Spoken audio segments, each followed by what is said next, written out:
La dernière fois que nous avons parlé de la puissance de l'Évangile.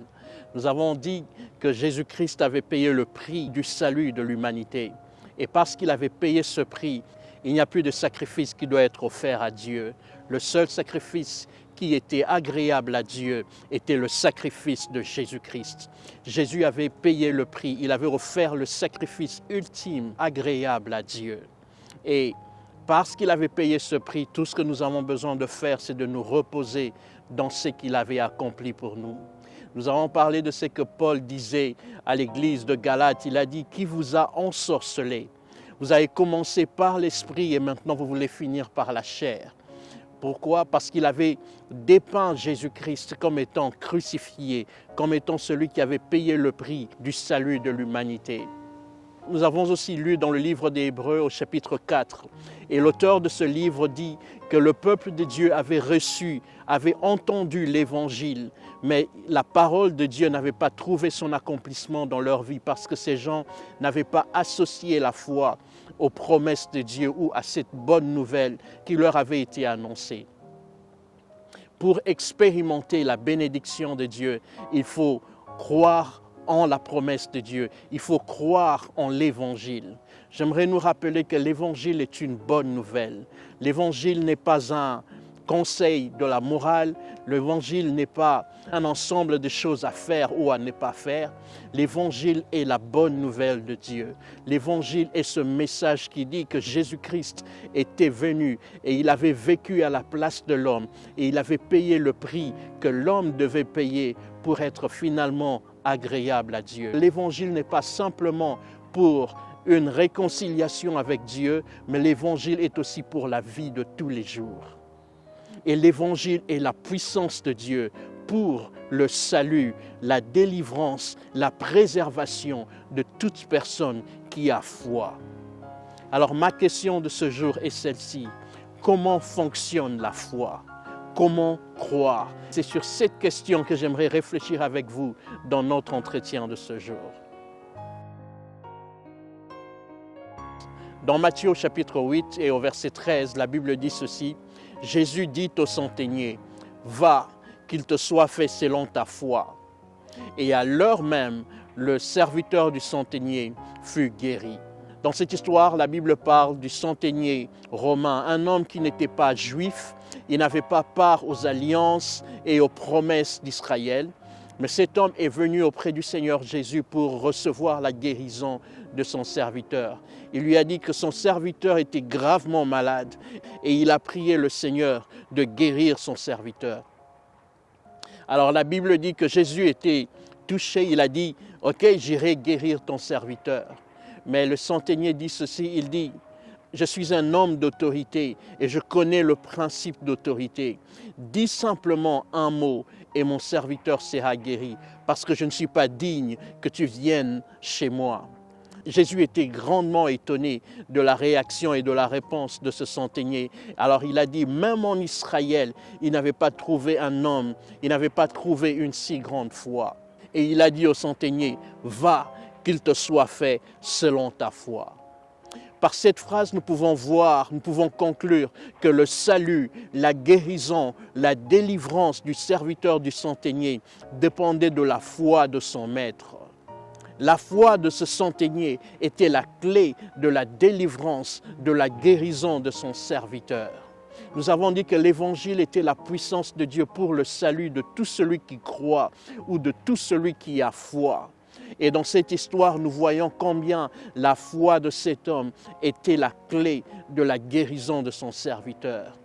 Alors comment est-ce que la foi fonctionne? Imaginez que vous alliez en guerre et que vous ayez en votre disposition les armes les plus sophistiquées de votre génération. Mais malheureusement, vous ne savez pas comment les utiliser. Et c'est ça le problème avec beaucoup d'enfants de Dieu. Nous avons l'arme la plus sophistiquée, spirituellement parlant, qu'est la foi. Mais malheureusement, nous ne savons pas comment cette foi fonctionne. Alors pour répondre à cette question, comment la foi fonctionne, j'aimerais que nous lisions dans le livre de Romains au chapitre 10. Nous allons lire du verset 8 au verset 10. La Bible dit ceci. Que dit-elle donc? La parole est près de toi, dans ta bouche et dans ton cœur. Or, c'est la parole de foi que nous prêchons. Cette parole de foi, c'est l'Évangile. Le verset 9 dit ceci, « Si tu confesses de ta bouche le Seigneur Jésus, et si tu crois dans ton cœur que Dieu l'a ressuscité des morts, tu seras sauvé. Car c'est en croyant du cœur qu'on parvient à la justice, et c'est en confessant de la bouche qu'on parvient au salut. » Nous voyons là comment la foi fonctionne. Paul explique comment la justice qui s'obtient par la foi fonctionne. Nous avons dit dans Romains au chapitre 1 au verset 17 que dans l'Évangile est révélée la justice de Dieu par la foi et pour la foi. Et dans ce chapitre 10, il dit maintenant comment cette justice parle. Il dit que cette justice ne dit pas qui montera au ciel pour nous ou qui descendra du ciel pour nous. Mais cette justice dit plutôt que la parole est dans ta bouche et la parole est dans ton cœur. Car c'est en croyant au cœur qu'on parvient à la justice et c'est en confessant de la bouche qu'on parvient au salut. Voilà la façon dont la foi fonctionne. La foi fonctionne par la conviction dans le cœur et par la confession de la bouche. Par la conviction du cœur, on parvient à la justice. Autrement dit, on est transformé quand on croit du cœur, quand on a cette conviction dans le cœur. Et on expérimente le salut, on expérimente la délivrance de Dieu, on expérimente la préservation de Dieu par ce que nous confessons. C'est en croyant du cœur, c'est en ayant une conviction dans le cœur que nos vies sont transformées. Et c'est en confessant de la bouche qu'on expérimente la délivrance, qu'on expérimente la guérison, qu'on expérimente la préservation. Et Jésus dit dans les évangiles que c'est de l'abondance du cœur que la bouche parle. Nous devons croire quelque chose, nous devons être convaincus de ce que Dieu nous a accordé en Christ et nous devons le confesser. Nous ne devons pas croire en ce que Dieu dit et dire le contraire de ce que nous croyons.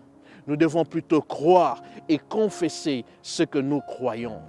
Le mot confesser veut dire parler comme ou dire comme quelqu'un d'autre.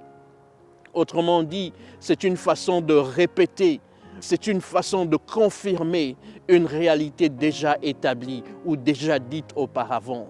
Alors notre confession de la bouche n'est qu'une confirmation des choses que nous croyons dans nos cœurs. Voilà pourquoi Jésus disait que c'est de l'abondance du cœur que la bouche parle.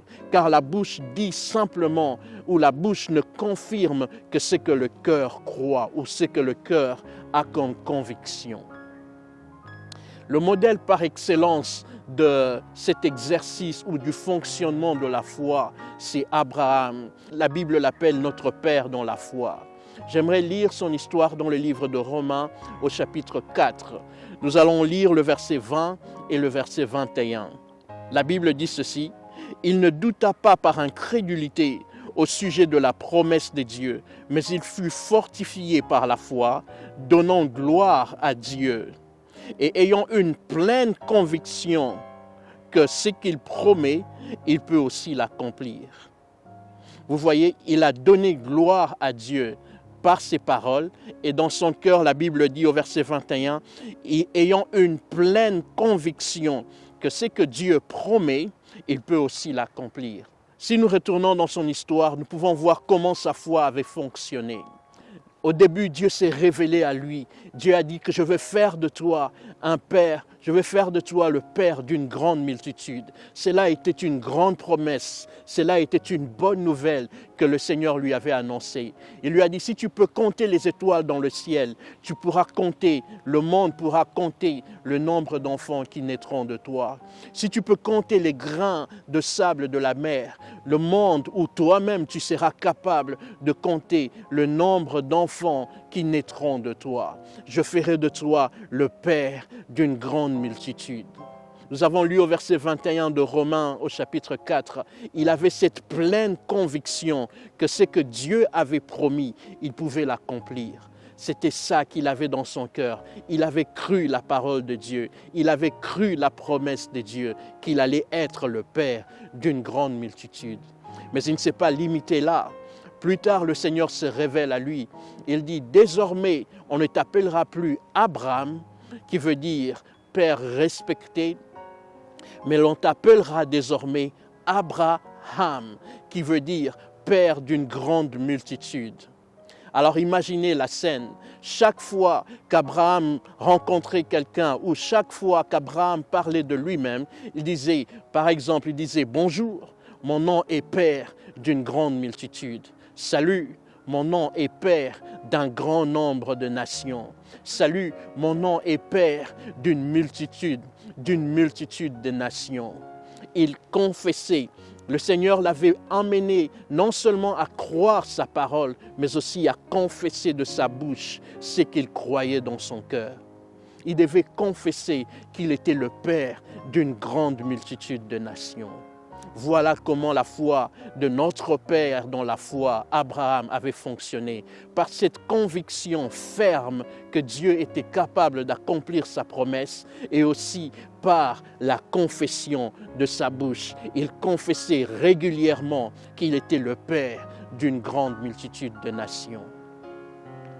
J'aimerais vous parler de quelques autres exemples dans la Bible, de ceux-là qui ont expérimenté la délivrance de Dieu. Ils ont expérimenté la préservation de Dieu par leur foi. L'un des exemples que j'aimerais mentionner, c'est celui de Shadrach, Meshach et Abednego.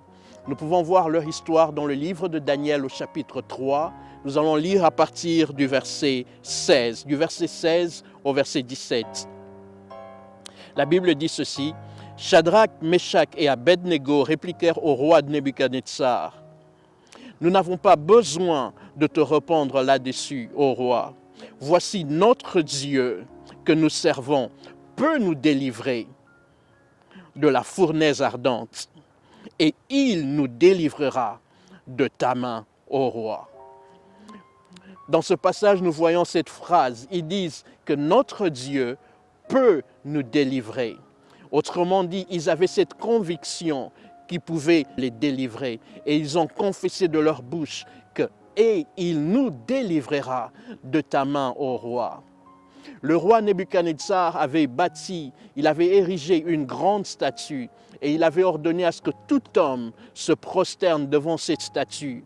Et celui qui ne se prosternerait pas devant cette statue allait être jeté dans une fournaise ardente. Shadrach, Meshach et Abednego, à cause de leur foi au Créateur de l'univers, avaient refusé de se prosterner devant cette statue. Alors, le roi Nebuchadnezzar leur a dit, « Qui est ce Dieu qui pourra vous délivrer de ma main ?» Ces jeunes gens ont dit, « Nous savons que notre Dieu nous délivrera de ta main, ô roi. » Il n'y avait aucune ambiguïté, il n'y avait aucun doute dans leur phrase. Leur phrase était claire. Nous savons que Dieu est capable de nous délivrer et notre Dieu nous délivrera de ta main. Ils ont cru, ils avaient la foi que Dieu était capable de les délivrer de cette fournaise ardente et non seulement qu'il était capable, ils ont confessé de leur bouche que Dieu allait les délivrer de la fournaise ardente. Le roi Nebuchadnezzar a jeté ces jeunes gens dans la fournaise ardente et au lieu de voir 3 personnes, ils ont vu 4 personnes.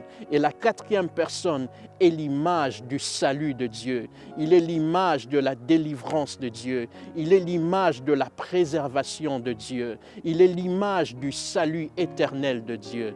Et leur salut leur a été accordé parce que ces jeunes gens avaient foi en Dieu. Leur foi avait fonctionné par la conviction dans leur cœur et par la confession de leur bouche.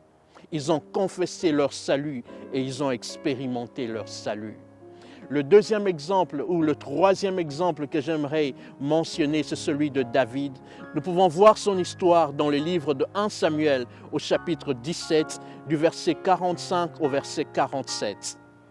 La Bible dit ceci.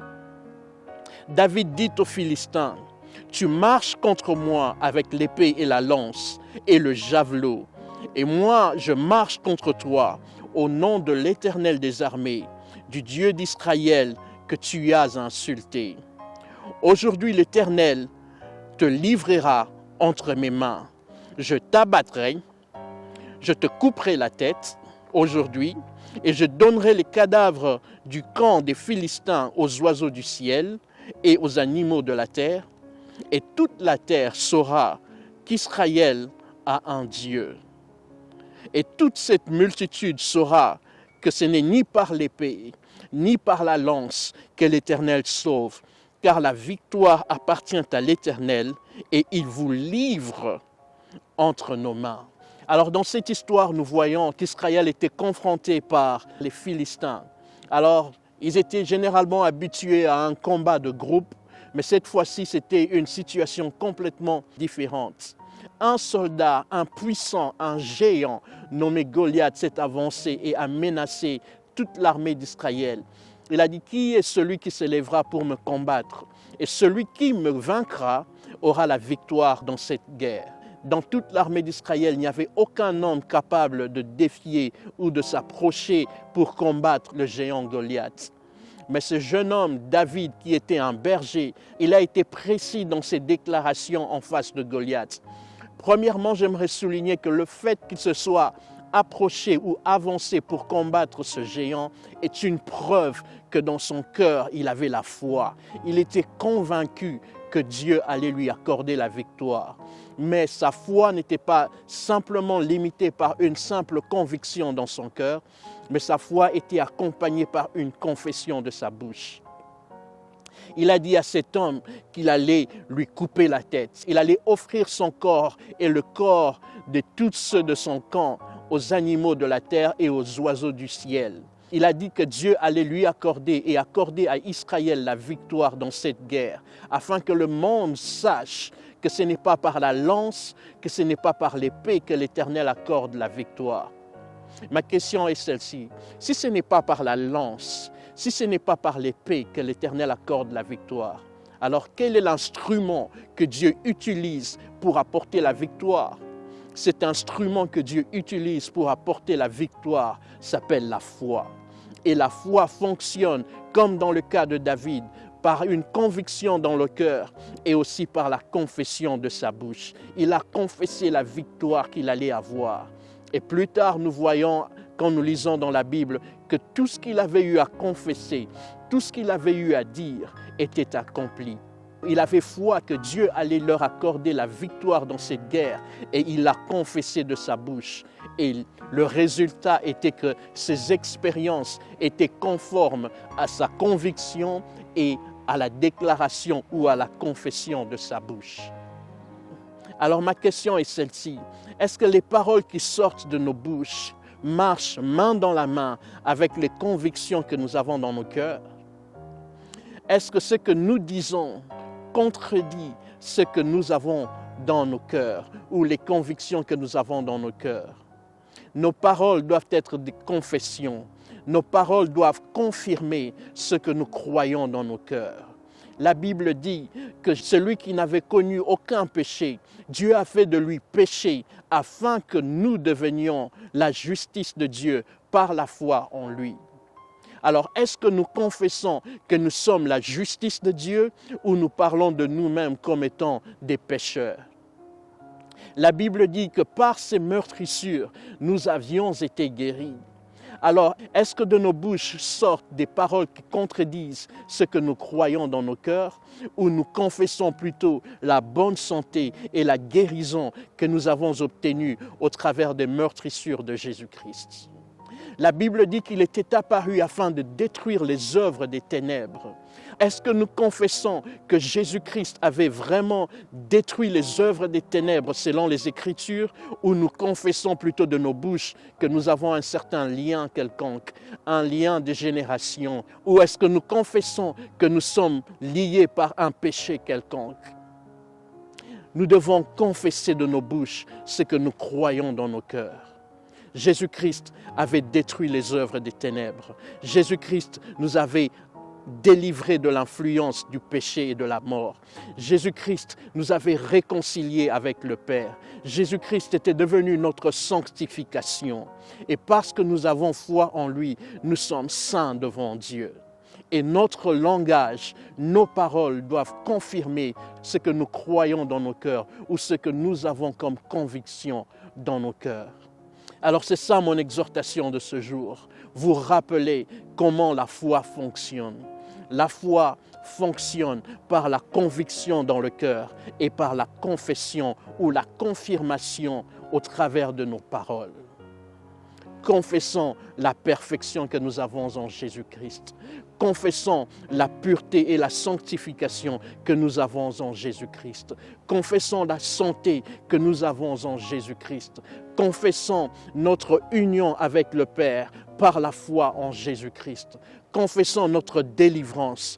Confessons notre préservation de tout mal par nos paroles, par la foi en Jésus-Christ. Confessons notre salut, notre plein salut par la foi en Jésus-Christ. J'aimerais vous conduire dans une confession de foi. Croyez ces paroles qui sortiront de vos bouches et vous expérimenterez le plein salut, la pleine délivrance, la préservation de Dieu par la foi en Jésus-Christ.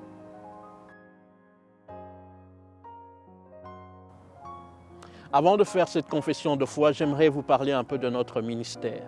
Nous sommes le ministère Vin Nouveau et ce ministère est un ministère d'enseignement et de prédication. La mission que nous avons reçue du Seigneur, c'est d'éveiller la conscience du peuple de Dieu sur ce qu'ils sont premièrement en Jésus-Christ et sur ce qu'ils ont en Christ Jésus. Et cela dans la plus grande simplicité possible.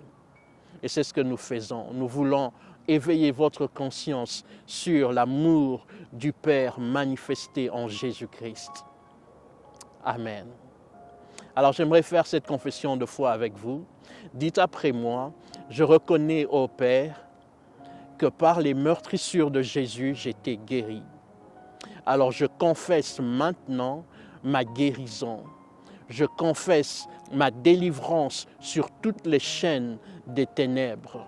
Parce que Jésus-Christ était apparu afin de détruire les œuvres des ténèbres, je proclame et confesse ma délivrance sur tout lien et sur tout péché. La Bible dit qu'il s'était fait pauvre afin que dans sa pauvreté, nous soyons enrichis.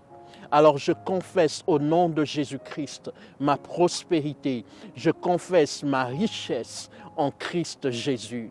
Je déclare au nom de Jésus-Christ que je suis la justice de Dieu par la foi en Jésus-Christ. Je suis fils ou fille de Dieu par la foi en Jésus-Christ. J'ai la victoire sur ce monde. J'ai la victoire sur la maladie. Je suis béni en Christ Jésus de toutes sortes de bénédictions spirituelles dans les lieux célestes. Par la foi en lui, je suis la tête et non la queue. Je suis en haut et non en bas. Je suis plus que vainqueur par la foi en Jésus-Christ. Merci Père pour ce salut parfait et ce salut total que j'ai par la foi en ton Fils Jésus-Christ. Merci ô Père, au nom de Jésus-Christ. Amen.